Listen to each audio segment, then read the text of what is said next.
The thyroid gland is located in the lower portion of the neck. If we look microscopically at what makes up a thyroid gland, we'll see that it consists of many small spherical structures called follicles. If we take a cross-section through the thyroid gland, mount it on a slide, and stain it, this is the appearance we would see.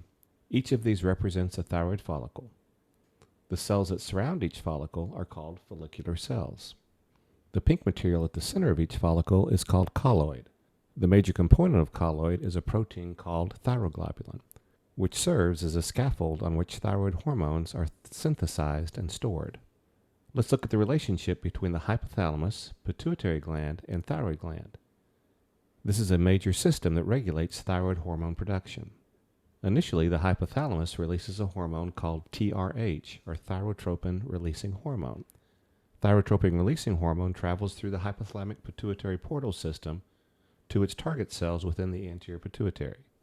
When TRH binds to these cells, it stimulates the release of thyroid-stimulating hormone, or TSH.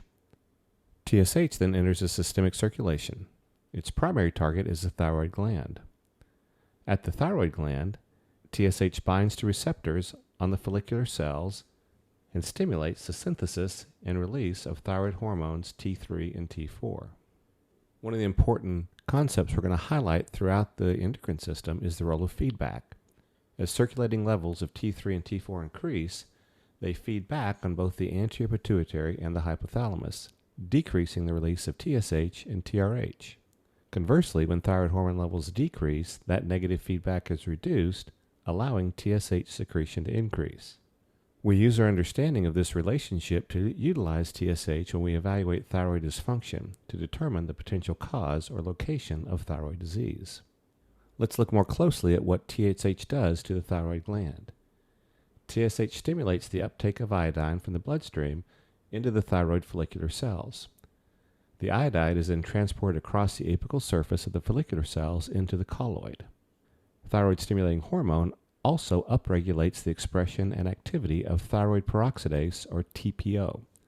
TPO catalyzes several important steps in the formation of thyroid hormones T3 and T4. T3 and T4 are formed within thyroglobulin and stored as part of thyroglobulin and colloid until they are needed. In addition to its actions to increase synthesis of T3 and T4, TSH acts as a trophic hormone, inducing follicular cell hypertrophy and hyperplasia. Let's now look at the major effects of the thyroid hormone. Thyroid hormone is released into the bloodstream and affects virtually every tissue in the body. One of its major overall effects is to increase basal metabolic activity.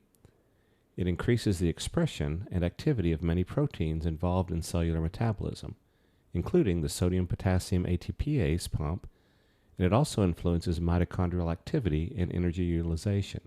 As metabolic activity increases, more ATP is consumed that must be regenerated.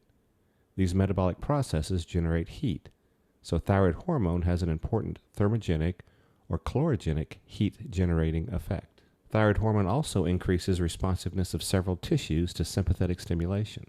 An important example is the heart, where thyroid hormone increases beta-adrenergic responsiveness.